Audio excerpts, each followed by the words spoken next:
Meu nome é Armando e há anos dirijo caminhões em rotas longas pelo norte do país. Esse trabalho tem uma certa solidão, mas já me acostumei. Com o tempo, cada estrada e cada lugar se tornam familiares, mas há uma lembrança de uma noite, em 99, que não consigo esquecer. Não sei bem por que estou contando isso agora. Talvez eu precise que alguém mais saiba o que vi naquela noite e sinta, mesmo que um pouco, o desespero que me consumiu naquela época. Naquela noite a neblina era densa, tanto que as luzes do caminhão mal conseguiam atravessá-la. Estava cruzando uma ponte que atravessa o rio Juruá. Estava completamente deserta, e o único som era o dos pneus na madeira. No meio da ponte eu o vi. Um homem à beira da ponte levantava o braço pedindo carona. Naquela época não era estranho dar uma carona para alguém no caminho. À noite sempre havia alguém parado ou precisando de ajuda. Era um homem magro, com uma jaqueta rasgada e calças escuras. Apesar da situação, me pareceu amigável. Ele não tinha a aparência de alguém perigoso, e pensei que um pouco de companhia não faria mal, ao menos até a próxima cidade. Reduzi a velocidade e parei o caminhão um pouco à frente dele, esperando que se aproximasse para subir. Mas o homem não se moveu em direção à porta. Ele ficou ali, me olhando fixamente e fazendo gestos. No começo achei que ele queria que eu voltasse um pouco, mas prestando mais atenção percebi que não era isso. Com o braço estendido, ele movia a mão de uma forma estranha, desesperada, como se tentasse me dizer algo importante. Ele parecia ansioso, com uma expressão de urgência que eu não podia ignorar. Saí do caminhão e me aproximei, pensando que algo poderia ter acontecido. Talvez alguém tivesse caído da ponte. "Precisa de ajuda, amigo?" perguntei, mas ele não respondeu de imediato. Limitou-se a apontar para a borda da ponte, quase sorrindo. Seu rosto se contraía, como se algo o impulsionasse a agir, e então ele me olhou diretamente, com uma intensidade que nunca havia visto em ninguém. "Pule comigo", ele disse. Suas palavras foram apenas um sussurro, mas suficientemente claras para me travar no lugar. Fiquei paralisado, tentando processar o que ele acabara de dizer. Pensei que devia ter ouvido errado, então repeti a pergunta, mas ele insistiu, desta vez com mais firmeza. "Pule comigo. Temos que fazer isso juntos." Olhei fixamente para ele, tentando entender. Havia algo em sua voz, uma desesperança profunda que quase me convencia. Era como se no mundinho dele, saltar fosse uma questão de vida ou morte. À medida que falava, seus olhos pareciam mais escuros, algo que não consigo descrever com precisão. Aproximei-me um pouco mais, sem saber se devia deixá-lo ali ou tentar impedi-lo, mas ele se adiantou antes que eu pudesse pensar em outra coisa. Sem aviso, o homem começou a se aproximar da borda e então, sem gritar ou hesitar, lançou-se.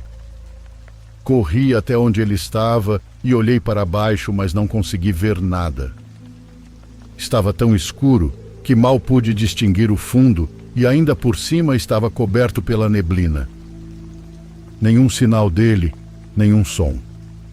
Meu coração batia acelerado e sentia que o medo paralisava minhas pernas. Voltei ao caminhão quase cambaleando, com a cabeça cheia de perguntas e uma urgência de me afastar dali. Entrei na cabine e pisei no acelerador, deixando a ponte para trás. Minha mente ainda estava presa no que eu havia visto, nas palavras daquele homem que agora pareciam ecoar em meus ouvidos, pedindo e implorando para que eu saltasse com ele. Só quando cheguei a uma pequena vila, alguns quilômetros depois, tive coragem de parar. Havia algumas pessoas do lado de fora, como se estivessem esperando alguém, e me aproximei. Um dos homens me olhou, notando meu nervosismo. Gaguejando, tentei explicar o que acabara de acontecer na ponte. Contei-lhe sobre o homem que vi e como ele me pediu para me jogar junto com ele antes de saltar. Os moradores trocaram olhares entre si, e então um deles, um homem mais velho com uma barba grisalha, colocou uma mão em meu ombro. Não se altere, ele disse com uma voz calma. Não é a primeira vez que isso acontece. Fiquei em silêncio, olhando para ele sem entender completamente. O homem continuou. Há algum tempo esse sujeito de quem você fala tirou a própria vida naquela mesma ponte. Dizem que no momento em que se jogou, havia alguém por perto que tentou ajudá-lo. Mas ele, em vez de aceitar ajuda, tentou levar a pessoa com ele, só que não conseguiu, e apenas ele caiu. As palavras daquele homem me abalaram. Então aquilo que eu vi, o velho nem me deixou terminar e disse que sim, que era alguém que já havia morrido. Fiquei ali sem conseguir me mover, sentindo o peso daquela história cair sobre mim. Era como se algo gelado me envolvesse. E por mais que eu quisesse racionalizar o que vi, algo dentro de mim dizia que aquilo foi real. Que naquela noite, naquela ponte, havia algo além da lógica. Talvez outros achem que foi uma alucinação ou um produto do meu cansaço, mas eu sei o que vi. E sei que aquela voz e aquele olhar não eram normais. Às vezes, nas noites em que estou sozinho na estrada, não consigo evitar lembrar daquele rosto e da maneira como ele me olhava, como se realmente acreditasse que pular com ele era a única saída.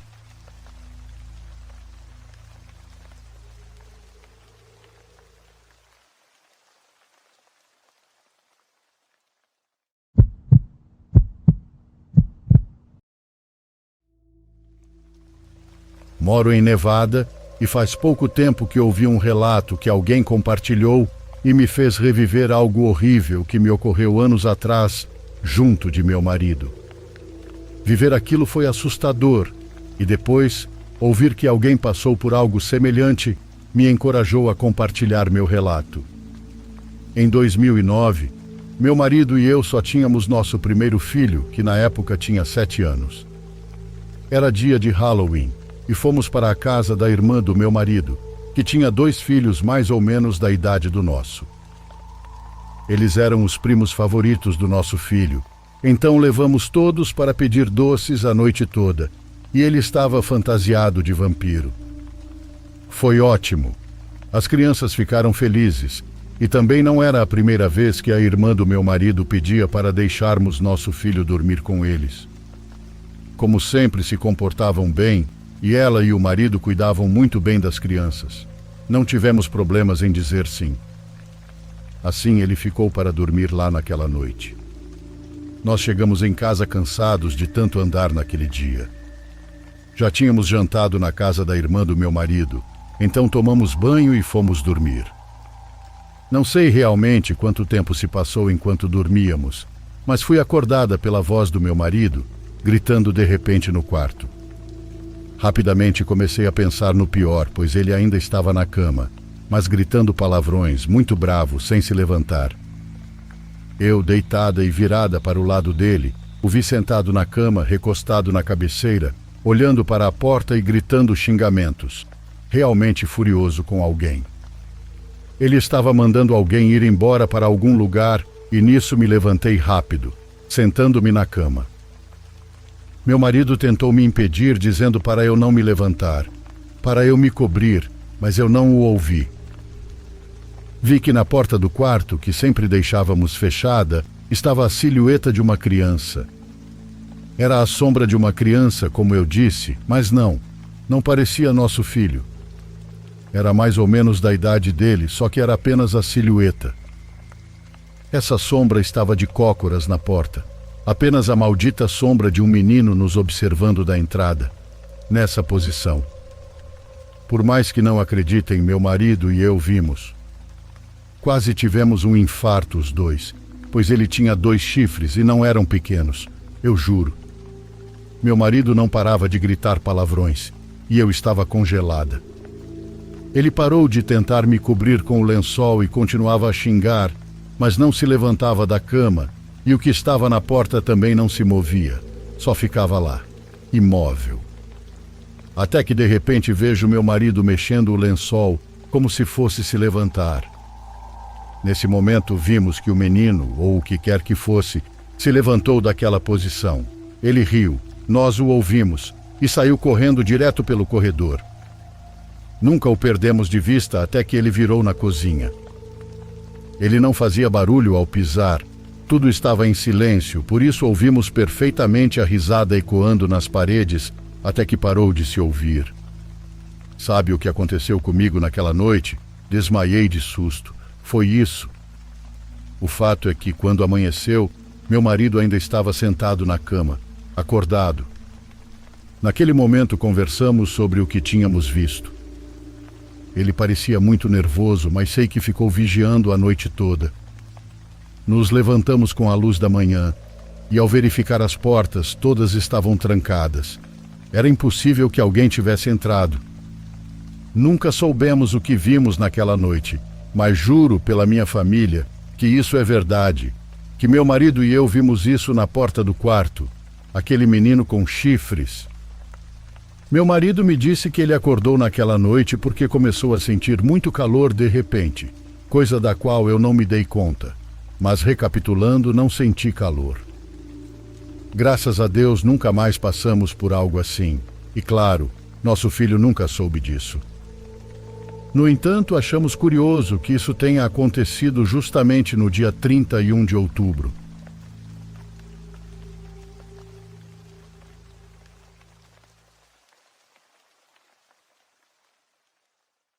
Por favor, curta e se inscreva se você estiver gostando. Agora continuamos.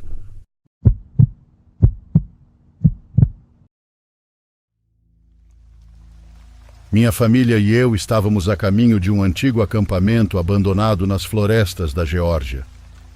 Meu marido Tom estava ao meu lado enquanto eu dirigia e nosso filho, James, pulava animado no banco de trás. "Estamos quase lá?" ele perguntou pela 100ª vez.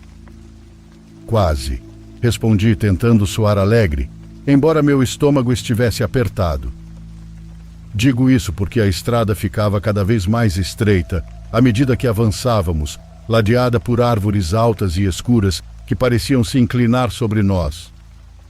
Passamos por uma cidadezinha chamada Helen, e quando mencionamos para onde íamos, o atendente do posto de gasolina nos lançou um olhar estranho e murmurou algo que não conseguia entender.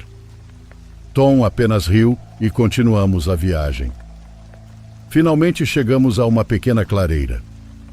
O acampamento era exatamente como as fotos que eu tinha visto no Facebook, mas com uma sensação de silêncio fora do normal. Não havia mais ninguém ao redor, só nós, as árvores e o silêncio estranho que parecia nos pressionar como um cobertor espesso. Senti um arrepio, mesmo estando muito calor naquele dia. Começamos a montar a barraca e a desempacotar nossas coisas. Enquanto eu ia recolher lenha perto das árvores, notei algo estranho arranhado na casca de uma delas. Eram símbolos como espirais e linhas irregulares, esculpidos recentemente na madeira. Não parecia algo que um animal faria. "Ei, amor, olha isso", chamei meu marido, apontando para as marcas. Ele olhou e nem deu muita atenção.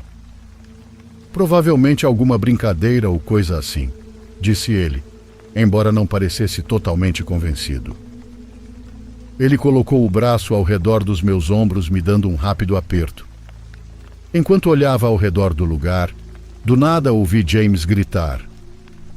"Olha, ossos!" ele dizia. Nos viramos e o vimos segurando algo que parecia um pequeno osso animal, provavelmente de um coelho já branqueado. Fiz com que ele largasse e lavasse as mãos, mas percebi que ele estava animado com a descoberta. Ele adora coisas assustadoras, mas algo sobre brincar com aquele osso parecia estranho demais. Quando o sol começou a se pôr, a clareira ganhou um ar ainda mais estranho. As sombras se alongaram, aproximando-se do nosso acampamento como se as árvores estivessem se aproximando. O ar ficou imóvel e quieto, silencioso demais. Sem pássaros, sem grilos, nem mesmo o barulho das folhas. Sendo uma mulher cuidadosa, eu olhava por cima dos ombros constantemente, sentindo que algo nos observava na linha das árvores. Acendemos uma pequena fogueira na esperança de que o calor aliviasse a tensão. Tentamos contar histórias e rir, mas cada som parecia abafado.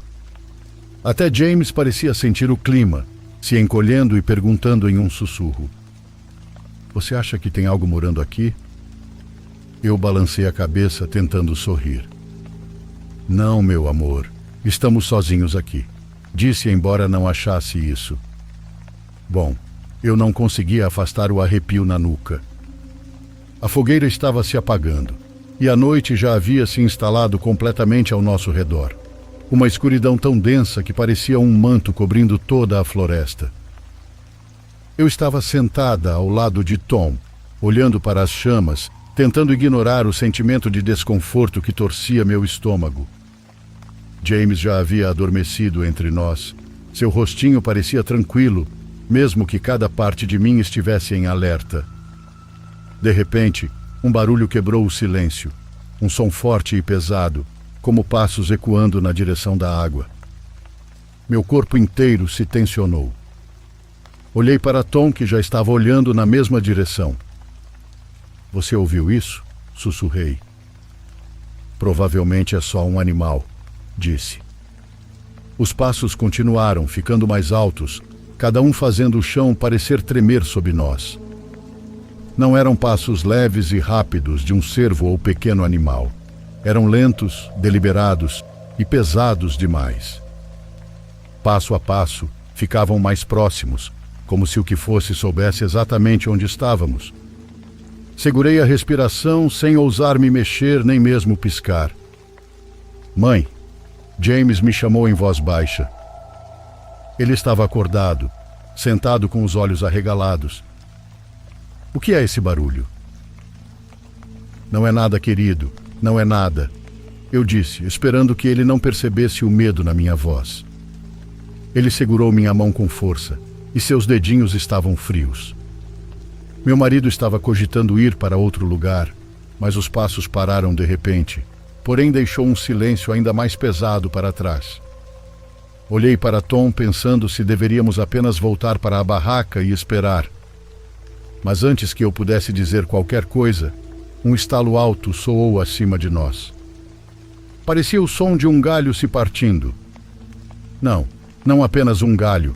Vários estalos vinham de cima, como se algo grande estivesse se movendo nas copas das árvores. "Entrem na barraca. Agora!" Nós nos apressamos, praticamente tropeçando uns nos outros, enquanto agarrávamos James e corríamos de volta para a barraca. Uma vez lá dentro, fechamos o zíper e nos encolhemos juntos. Meu coração estava batendo tão forte que eu podia senti-lo na garganta. Esperamos, ouvindo os sons do lado de fora. Os passos recomeçaram, lentos e constantes, circulando nossa barraca.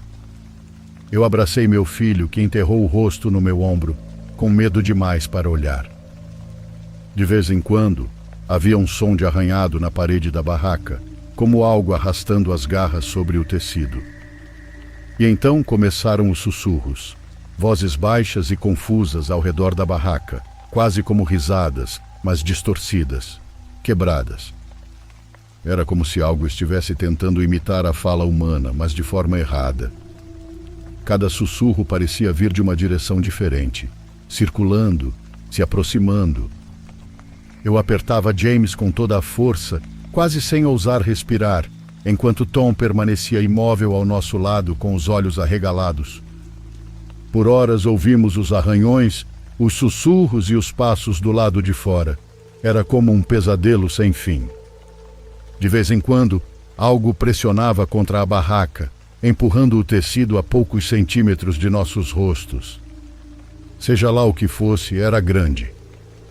De repente houve um som forte bem ao lado da minha cabeça e eu quase gritei. Ficamos agarrados uns aos outros.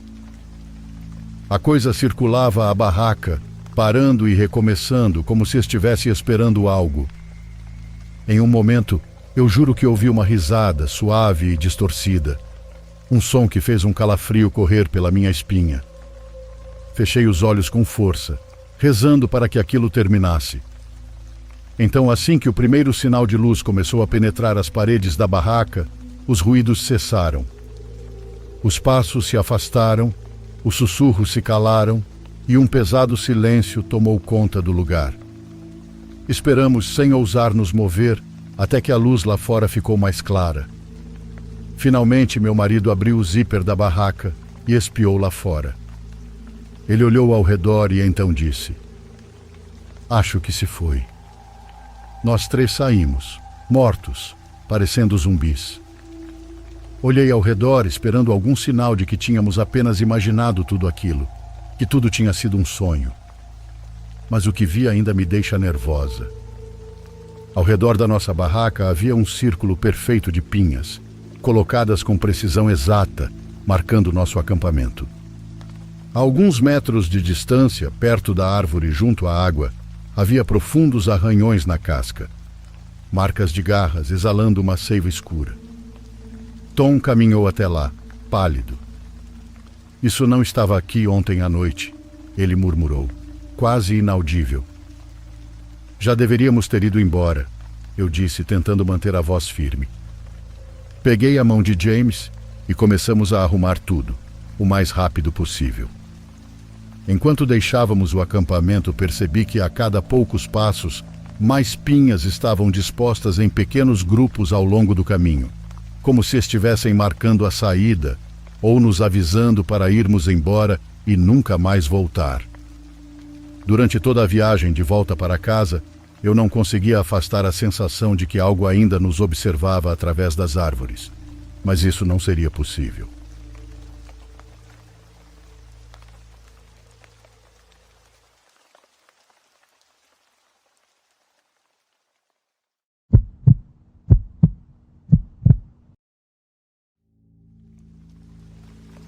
Contava minha avó, que por sua vez foi contada pela dela, que durante a Revolução Mexicana seus pais tinham muito pouco.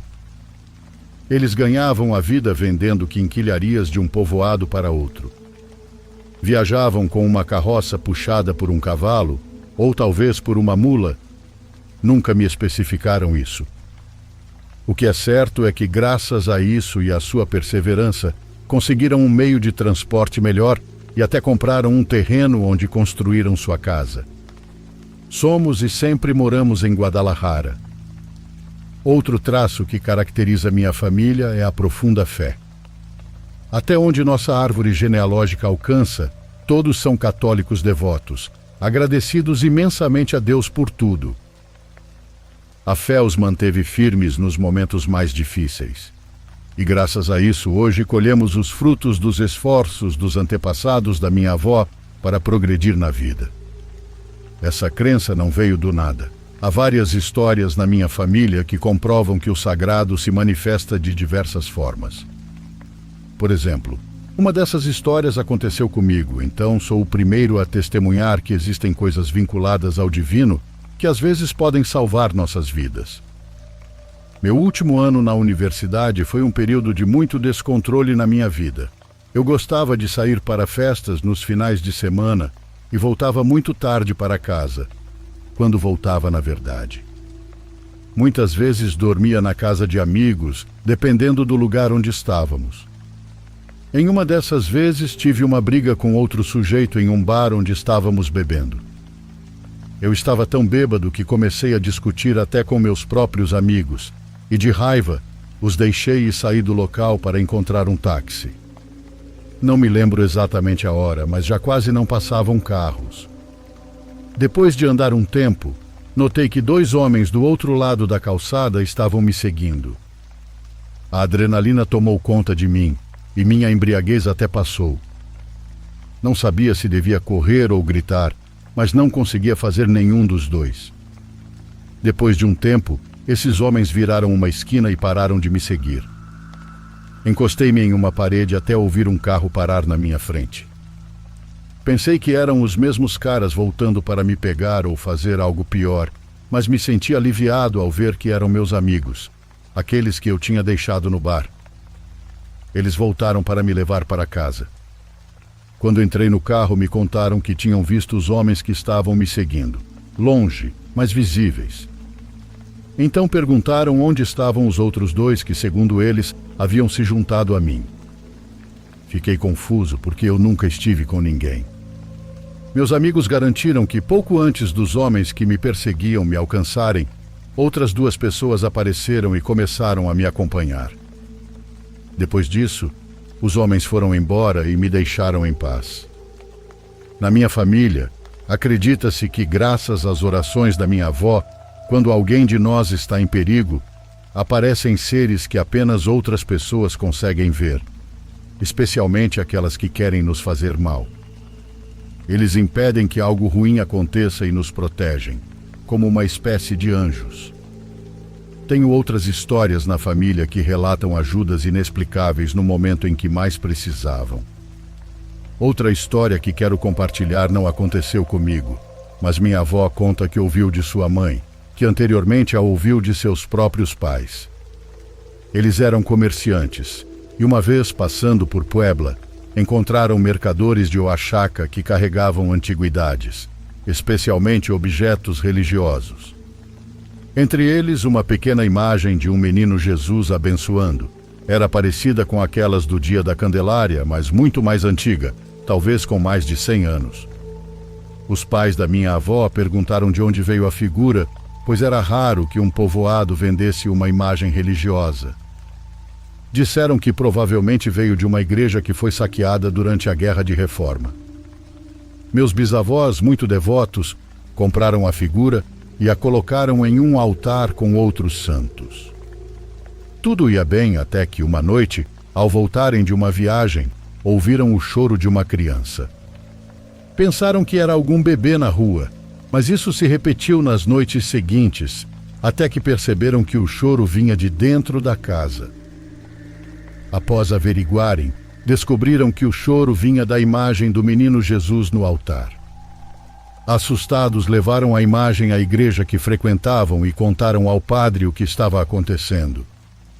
Ele explicou que já tinha ouvido histórias de santos que eram movidos e depois queriam retornar ao seu local original. Segundo ele, a imagem provavelmente tinha sido retirada de algum templo e queria voltar. Passaram meses buscando o vendedor da imagem até que o encontraram. Ele confessou que a imagem vinha de um povoado nos vales de Oaxaca. Então, eles a devolveram. Hoje, a imagem está na igreja daquele povoado e sempre que minha família visita, encontra papéis com pedidos da comunidade. A imagem é considerada milagrosa e nós acreditamos nisso, pois, como dizem, tudo depende da fé de quem pede. Obrigado por me lerem.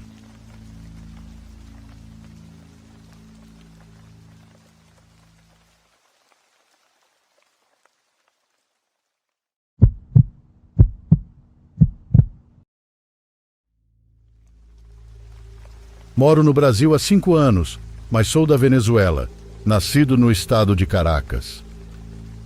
Nesta ocasião, quero compartilhar com vocês um acontecimento que tem me atormentado por muito tempo. Foi tão impactante que precisei me mudar para outro estado.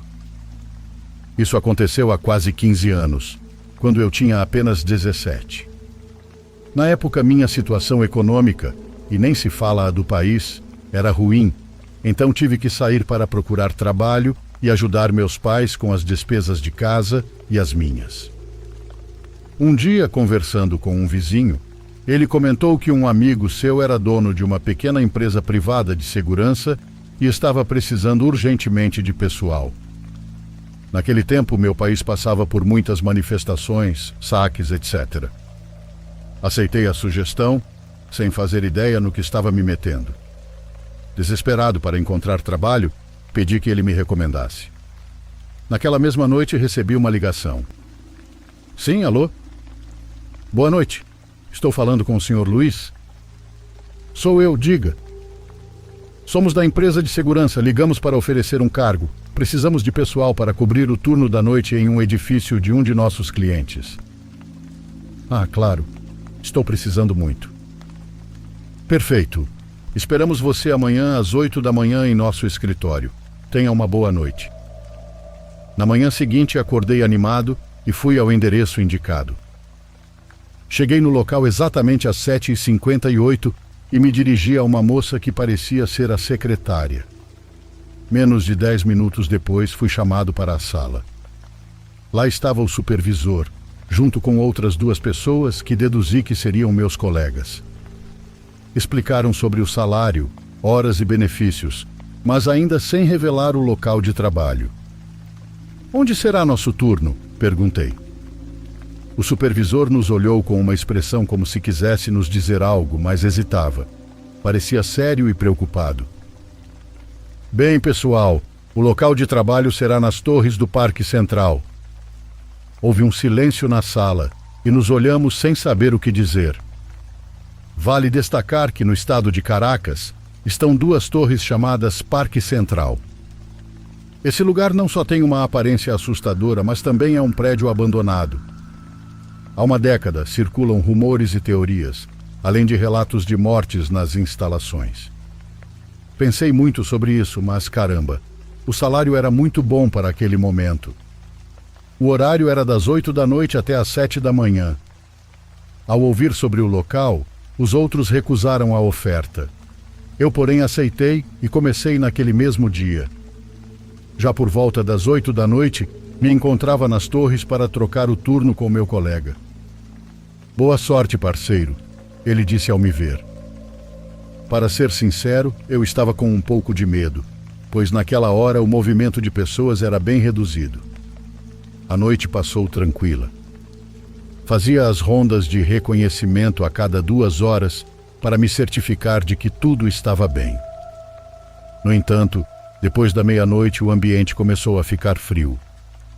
À 1 da manhã saí para minha próxima ronda. As torres têm quase 60 andares cada uma. Eu ficava no térreo e no subsolo, onde tinha que estar mais atento. Então saí do posto e comecei a ronda.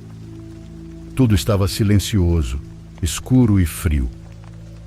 Continuei andando até que, ao longe, no subsolo, ouvi o que parecia ser uma música de balé. Me assustei ao ouvir aquilo, algo totalmente inesperado em um lugar assim. Assustado e intrigado, peguei um dos elevadores e fui até o subsolo. Quando o elevador abriu as portas, a música parou e um choro ecoou pelo local. Nesse ponto eu já queria ir embora e estupidamente perguntei quem estava lá, na esperança de que fosse um indigente ou qualquer pessoa. Mas não houve resposta. Tremendo, apertei o botão do elevador e, como se fugisse de uma assombração, subi até o térreo. Para meu azar, o elevador travou entre 2 andares. Em desespero, comecei a gritar, inutilmente, pois sabia que ninguém me ouviria sendo o único ali. Para piorar, a música voltou a tocar, dessa vez mais alta. Olhei rapidamente pela fresta da porta do elevador e vi uma figura, uma mulher parada no fim do corredor. Apesar de seu aspecto decomposto, ela usava um vestido de balé muito bem conservado. Quando percebeu que eu a observava, começou a dançar em um ritmo inumanamente rápido, se posso descrever assim. A música se tornou realmente aterrorizante, acompanhando o movimento grotesco daquela coisa. Assustado, recuei, fazendo o elevador sacudir bruscamente. Graças a Deus, isso fez com que o elevador voltasse a funcionar, mas aconteceu o que menos esperava. Antes de chegar ao meu destino, o elevador começou a se mover sozinho. Primeiro andar, segundo, terceiro, até parar no 15º andar. Quando as portas se abriram, no fim do corredor estava novamente aquela coisa, dançando. "O que você quer de mim? Me deixa em paz!" Ao terminar essas palavras, ela soltou um grito e correu em minha direção. Fechei os olhos rapidamente e rezei com todas as minhas forças. Pensei nos meus pais, no meu irmão, no meu cachorro. A vida literalmente passou diante dos meus olhos. Enquanto chorava, ouvi a voz e os lamentos de uma mulher. Abri os olhos, mas ela não estava lá.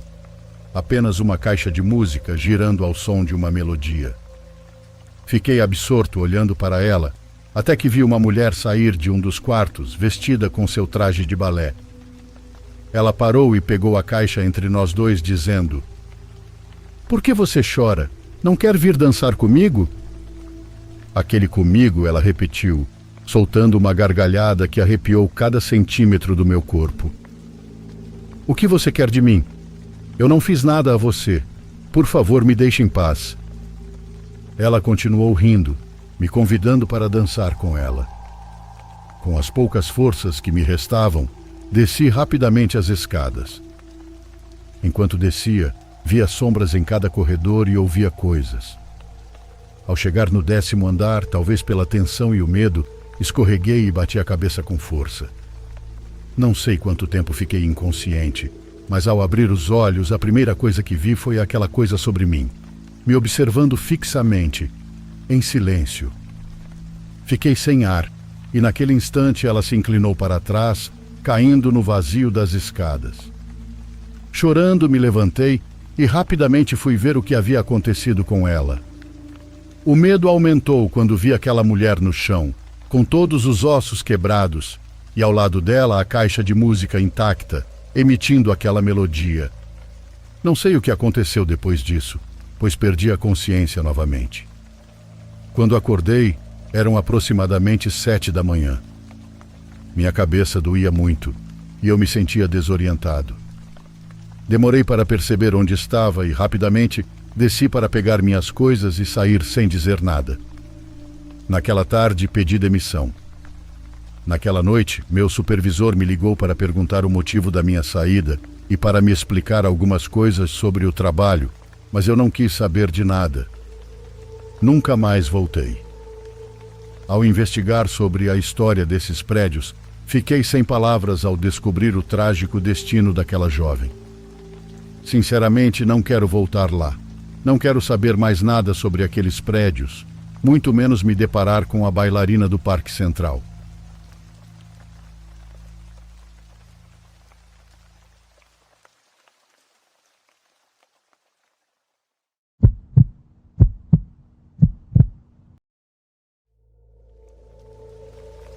Eu tinha 28 anos.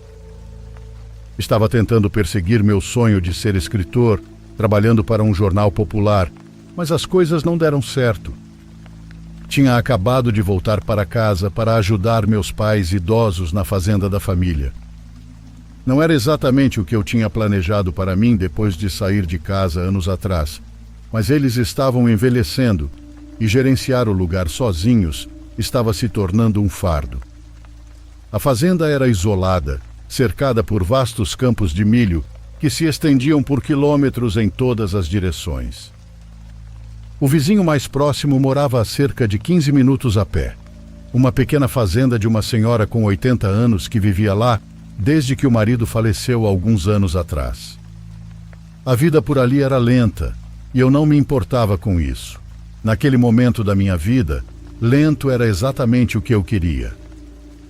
As coisas estavam bem normais por uma semana ou duas. Eu estava começando a me acostumar com a rotina de gerenciar a fazenda, e o ritmo mais devagar estava realmente me fazendo bem. Tinha um monte de tempo livre para pensar e escrever, que era como eu passava a maioria das noites. Não sei o que é, mas sou mais produtivo e criativo à noite, então aproveitava isso. Cuidava das tarefas da fazenda bem antes de o sol se pôr, e então sentava no computador até meus olhos não aguentarem mais. Decidi ficar no quartinho do 3º andar para não incomodar meus pais com meus hábitos de sono estranhos. Gostava lá de cima, era aconchegante e silencioso, e a janela me dava uma linda vista do campo, como um mar de milho. Mas depois de uma semana comecei a notar algo estranho. Toda noite, pouco antes do pôr do sol, eu via uma figura parada na borda do milharal dos meus pais, entre duas fileiras de milho. No começo, não dei muita importância. Achei que fosse alguém da fazenda vizinha, talvez verificando as plantações. Eles não estavam tecnicamente na propriedade dos meus pais, então não era como se estivessem invadindo ou fazendo algo ilegal. Só era meio estranho, sabe? A figura não se movia ou fazia qualquer gesto. Apenas ficava ali, quase como um espantalho ou um manequim. Eu não conseguia dizer se era homem ou mulher. Na verdade, nem conseguia saber se estava olhando para mim. Era inquietante, claro. mas achei que não tinha com o que me preocupar. Apesar do desconforto, notei que a cena definitivamente daria uma foto incrível. Uma sombra contra o céu dourado e os campos de milho que se estendiam para sempre. Alguns dias se passaram e a figura continuava aparecendo, sempre na mesma hora, sempre no mesmo lugar. Uma noite observei mais de perto para ter certeza de que não era um espantalho. Eventualmente, vi a figura se mexer, o que confirmou que era uma pessoa. Era estranho, mas continuei dizendo a mim mesmo que era inofensivo. Até pensei que pudesse ser a vizinha, a velha senhora que minha mãe mencionava às vezes. Não a tinha visto desde que voltei, mas talvez ela tivesse um motivo para estar perto da nossa propriedade. De qualquer forma, não havia muito que uma senhora idosa poderia realmente fazer. Não era como se representasse uma ameaça para meus pais ou para a fazenda. Claro, se isso fosse verdade, eu provavelmente não estaria escrevendo tudo isso agora. Em retrospecto, provavelmente não foi sábio ser tão indiferente com a situação. As coisas começaram a mudar nos dias seguintes. A figura começou a se aproximar. Toda noite, eu a via entre duas fileiras de milho diferentes, sempre mais perto de casa. Ainda estava em silêncio e imóvel, mas definitivamente mais perto a cada noite. Eu tinha certeza disso. Ainda não conseguia distinguir nenhum detalhe daquela distância, mas as coisas estavam ficando sérias agora. Quem quer que fosse estava deliberadamente se aproximando cada vez mais da propriedade dos meus pais. Depois de 2 noites assim, decidi que precisava fazer alguma coisa. Na manhã seguinte, contei aos meus pais o que estava percebendo nas últimas semanas. Minha mãe descartou a preocupação, dizendo que provavelmente era o filho da vizinha, que sempre foi meio esquisito, segundo ela. Dizer que ele era esquisito era um pouco de eufemismo, mas minha mãe sempre colocava as coisas de forma branda. Para minha surpresa, eles não pareceram preocupados ou incomodados. Disseram que eu devia deixá-lo em paz, pois ele era inofensivo. Uma noite, enquanto trabalhava até tarde no celeiro, olhei para a borda do campo e senti meu estômago afundar. A figura não estava mais no limite do milharal. Estava parada logo fora da linha da propriedade, muito mais perto do que antes.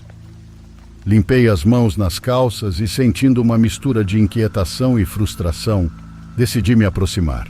Precisava ver melhor. Caminhei até a borda do campo e gritei: "Ei, quem está aí?" Assim que cheguei perto, a figura se virou e correu entre as fileiras de milho. Fui atrás, mas enquanto virava a esquina, vi a pessoa literalmente se jogando em uma fileira de milho, desaparecendo de vista.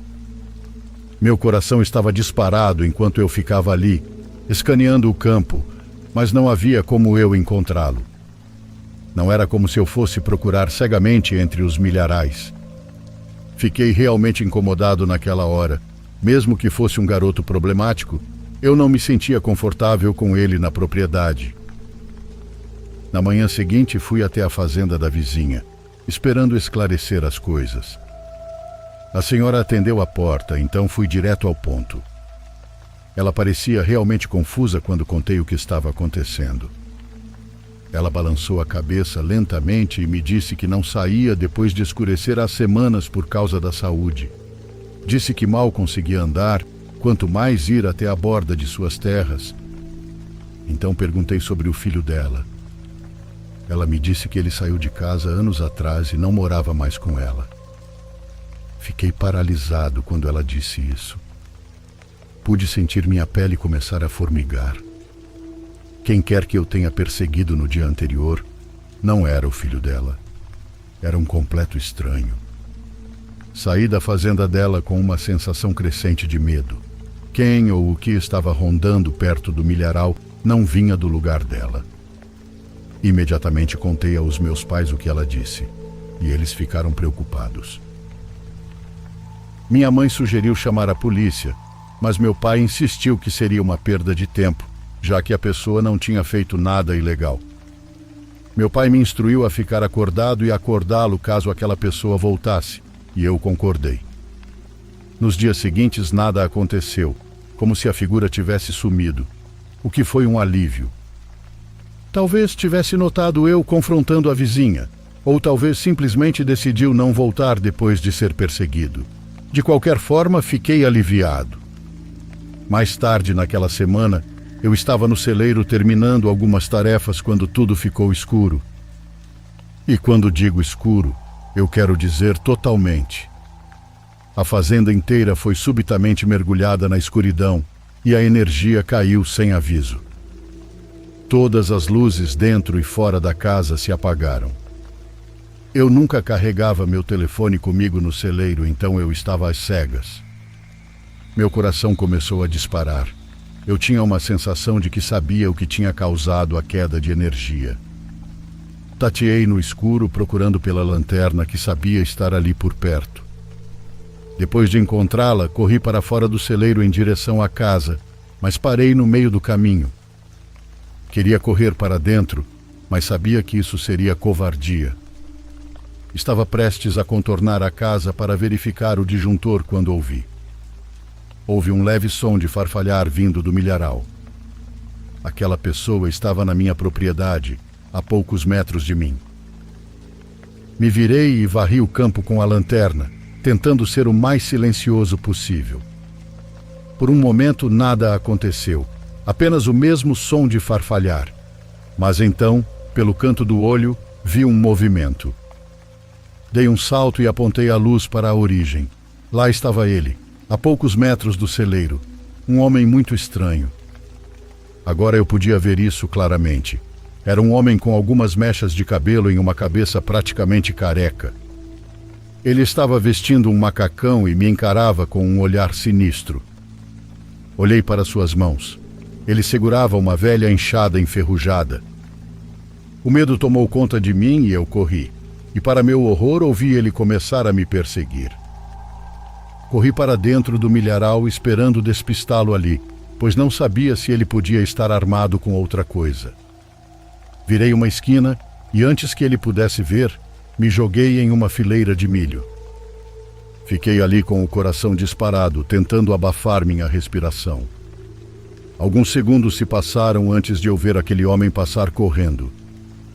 Fiquei ali em silêncio por alguns minutos, contemplando a situação. Eventualmente saí e corri até a casa, que ainda estava mergulhada na escuridão total. Liguei para a polícia e acordei meus pais. A polícia revistou a propriedade e não encontrou nada. Eles, no entanto, encontraram a causa do apagão. Alguém tinha jogado um balde de água no disjuntor, desligando tudo. No dia seguinte, ajudei meus pais a instalar algumas medidas de segurança e até avisei a vizinha para ter cuidado. Eu fiquei na fazenda por mais um mês e nada aconteceu durante esse período. Foi difícil deixar meus pais sozinhos na fazenda com algum psicopata à espreita, mas eu tinha que seguir em frente com minha vida. Eles contrataram um funcionário para lidar com as tarefas, então eu realmente não era mais necessário. Esta foi, de longe, a experiência mais bizarra e perturbadora que já vivi. É algo em que ainda penso muito.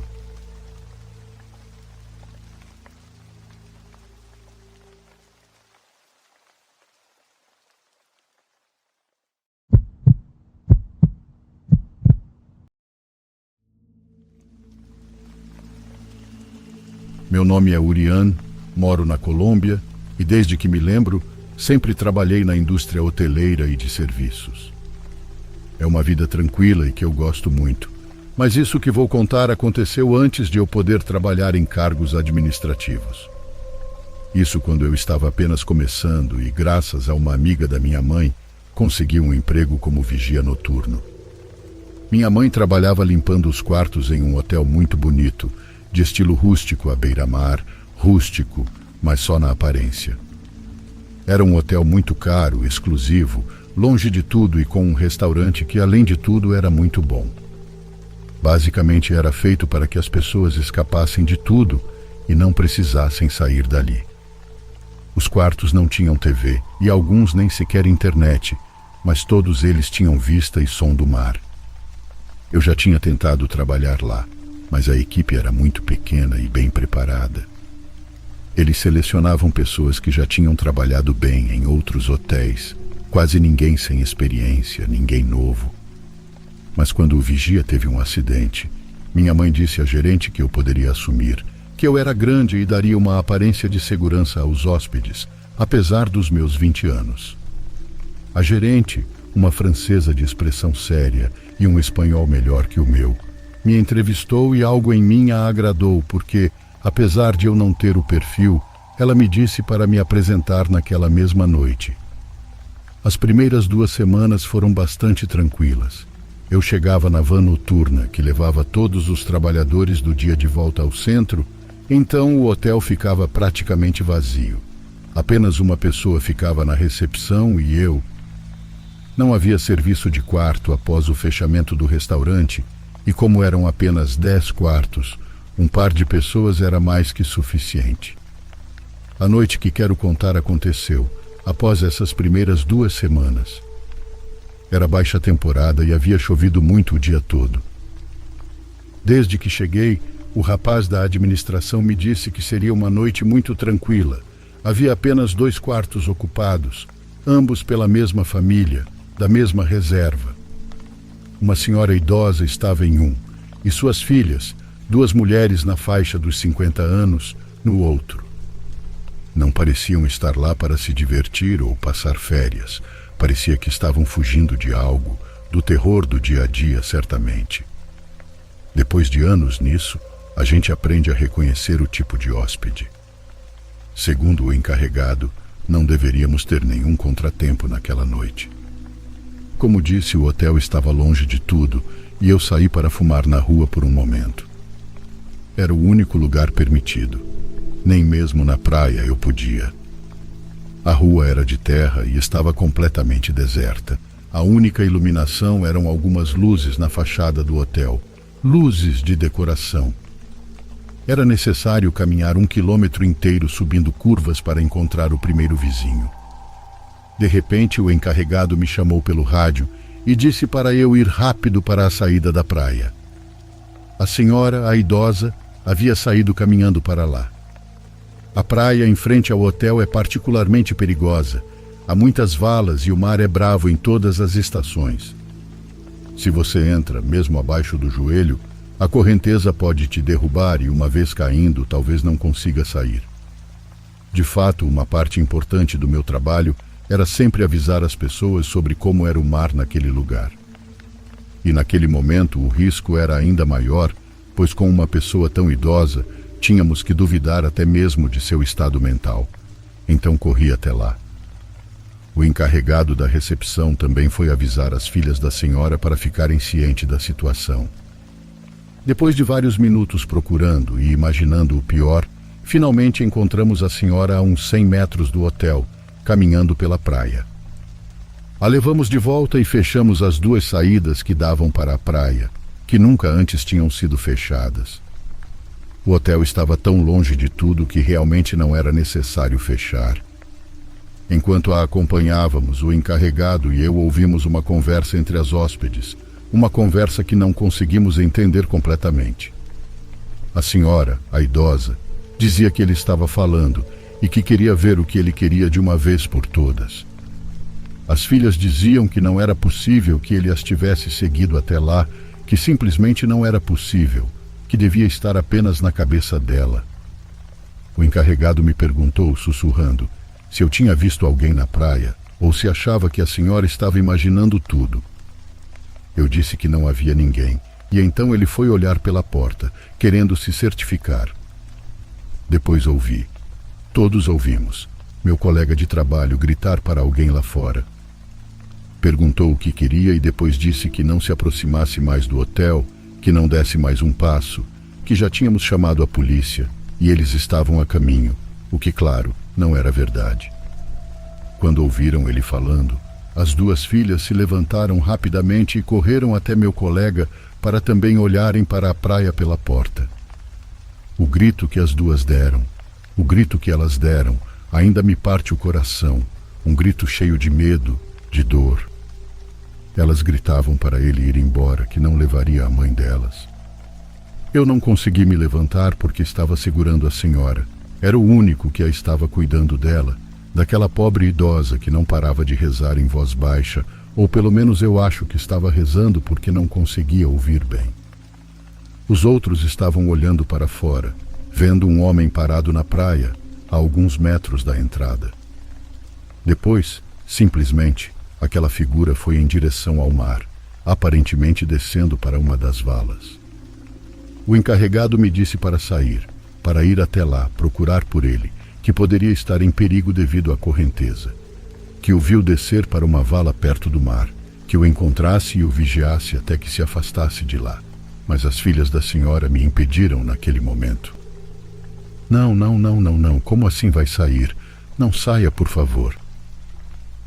Perguntei quem era aquele homem, se o conheciam, se era perigoso ou se poderia estar armado, e lhes assegurei que não precisavam se preocupar comigo. É meu pai, disse uma delas. Imediatamente mudou a forma como o encarregado e eu íamos lidar com o assunto. Se era algo familiar, tínhamos que trabalhar da maneira mais delicada, mais sensível possível. Um grito veio da praia. A senhora começou a dizer que ele a estava chamando de novo, que queria levá-la. Nos aproximamos para acalmá-la. Eu disse que ninguém a levaria, que eu estava ali para cuidar dela. Uma das filhas se aproximou, tentando explicar, suponho. Olhem, minha mãe, depois de uma vida inteira de maus tratos, se atreveu a deixar meu pai no início deste ano. Desde então, ele a procurou em todos os lugares. Ele a ameaçou com tudo o que podia, e fizemos o possível para escondê-la dele. Meu pai, o senhor lá fora na praia, retirou sua vida há uma semana. Minha mãe diz que ele a tem procurado todas as noites desde então. Nesse momento, o encarregado a interrompeu. Não pôde evitar uma leve risada, não posso culpá-lo. Suponho que todos fariam o mesmo. Como assim aquele senhor? O senhor na praia, o que acabamos de ver, está morto? Também fiquei assustada de vê-lo aqui, respondeu a filha. É a primeira vez que eu o vejo. Nesse momento não pude evitar caminhar também até a porta e olhar para fora. Eu não vi nada, não vi aquela figura parada na escuridão, mas eu pude ouvi-la lá fora. Estava onde não podia vê-la, provavelmente na vala.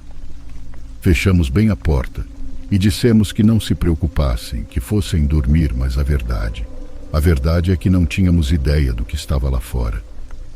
Meu colega jurava que viu uma pessoa, que aquilo não podia ser um fantasma, que ele nem sequer acreditava nessas coisas. Eu fiquei ali na área, andando de um lado para o outro entre as duas portas para a praia. Meu colega ia para a recepção por alguns minutos, apenas para ver se tudo estava em ordem, para verificar as câmeras, mas logo voltava. O medo que sentimos naquela noite nunca vou esquecer, jamais. A sensação de que lá, na praia totalmente escura, havia algo que não entendíamos e difícil de explicar. Pela manhã, fui embora sem dizer nada sobre o assunto, e à noite, quando voltei para trabalhar, o colega da recepção me disse que a senhora e suas filhas tinham deixado o lugar pela manhã, que pediram um táxi para um hotel ainda mais distante, perdido no lugar mais remoto da costa. No nosso hotel, nada estranho voltou a acontecer, mas sempre fiquei com a dúvida se aquele fantasma conseguiu encontrá-la novamente, se finalmente a levou com ele, como tinha jurado que faria.